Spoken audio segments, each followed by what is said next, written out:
What's happening, Wargamers? Welcome to an Aegis Brand Studios video where I'm going to get on my soapbox for this one. I'm going to start sharing my some of my thoughts and opinions on the games as whole, be it MCP, Shatterpoint, all that sort of stuff, because it is something that was brought up as something you guys are interested in. So we are going to kick off this series and we are going to talk about the problem with Thor 2, that is Thor, Hero of Midgard, and whether or not he is too good for the game, too tuned for the game, or if this might just be an issue of the meta shifting for what we are seeing for Crisis Protocol.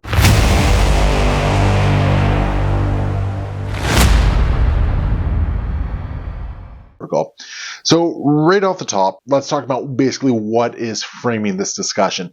Thor 2 is hitting a lot of lists. He's a very easy 6-threat character to splash in there. He's got excellent damage output with a 7-die builder. He's got his pounce for an extra unanswerable 4 damage without that dodge. He can throw a large piece of terrain. He has a lot of damage output, and that is before we even look into what his triggers do or what any of his sort of support staff does, like Brothers in Arms or, Loki, the Prince of Lies, or, whatever sort of thing is supporting Thor in the current meta. So that's kind of the idea of where he's coming from in this particular instance. To give some context to it, at the most recent major event, which was Everwinter in Boston, in the top 8, Thor 2 was in there 5 times in the top 8 lists. There were 2 Asgard lists, but he was also splashed 3 times. So he's clearly a very efficient model, and that's going to lead to a lot of people using him, and it's going to lead to some very problematic stuff in the game, especially once you hit your local meta.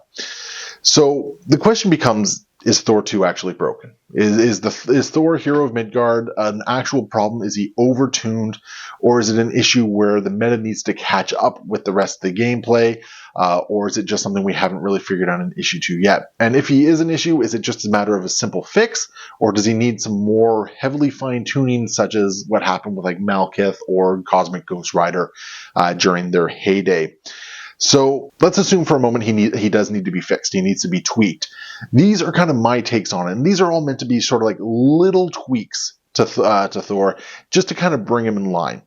So what we're looking at here is you either need to adjust his damage output, you need to adjust his mobility, and you need to do this without compromising the fact that he is a 6-threat character and needs to have the output of a 6-threat character. A very common refrain is that he needs to be able to justify not having 2 3-threat characters.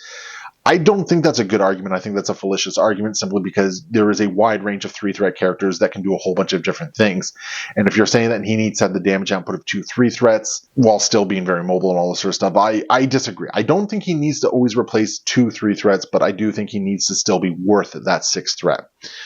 So leading down some things, some very easy changes we can do here is, first off, he have his pounce. I would have words with I believe is what it is. As a size 3 character, that's 4 damage coming into him. He's on a medium base, and he's got that medium push that throw that happens with it. Those 3 things together is actually quite a bit. That's an awful lot of mobility. 4 damage is quite a bit of damage being tossed around there, especially when the average stamina pool is 5 or 6 stamina. And then, on top of that, it's very efficient. It's a lot of extra damage that happens there. So something that could be changed for this one is, and I think there's twofold here, is that one, you could either change his size down to size 2, so it's only 3 damage instead of 4. It doesn't sound like a lot, but in the game where 1 stamina point can really make a big difference, that can actually change things. That can go from just easily dazing or KOing a character to maybe just putting them on the back foot a little bit. Makes it a little bit easier to reduce damage with a dodge roll. Just in general, it's a little bit less oppressive. The other alternative is you turn it into a short pounce. And that, again, it reduces some mobility a little bit. It doesn't mean he can clear a whole bunch of the board in a single go, because that medium base and that medium advanced tool on it can actually get him across very quickly. If you want to go a little bit more wild with it, and this is a discussion that I've had with a couple people on Discord, you can even just change it into a charge. It gives him a little bit more freedom with his positioning and mobility, but it removes that damage capability from it. That is one direction you can go with it. Whether or not that's the direction, I'm not entirely sure. I think it's really cool to have it pounce. It's one of my favorite mechanics in this game. I really like that, Panther has that ability. I really like that, I think Sabretooth has that ability as well, Apex Predator. I enjoy the pounce. If I were to choose any of these, I think I'd probably tune his size down to size 2 from size 3. That size glow up was a little odd considering that his original Thor is size 2 as well. But that's what I would do, just tone it down a little bit.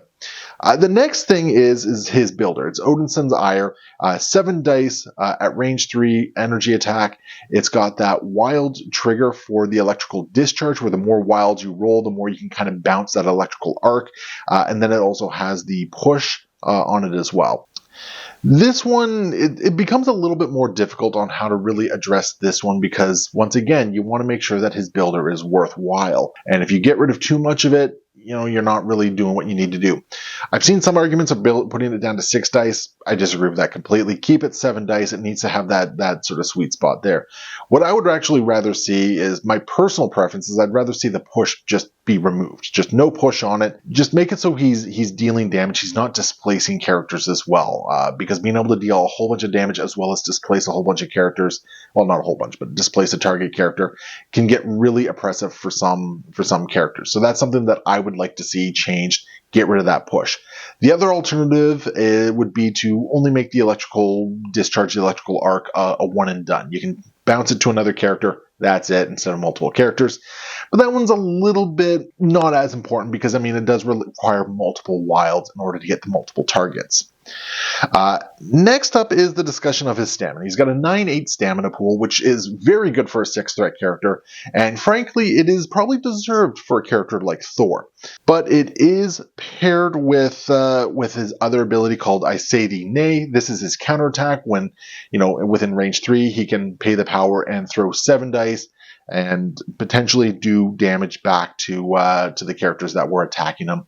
I think this is actually a bigger deterrent than some people put it on. Like, they always kind of say it's like, oh, well, you're only going to average 3 damage or something like that with this particular ability.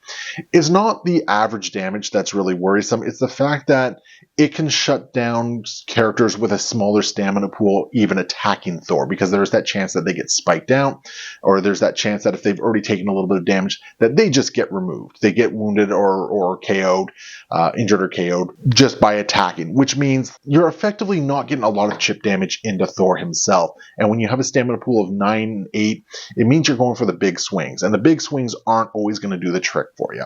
So I would like to see I Say Thee Nay toned down to maybe 5 dice, maybe bring it down to range 2 or something like that, just because it would mean that you can start getting those chip damages in. Like, as it is, grunts really can't go into Thor.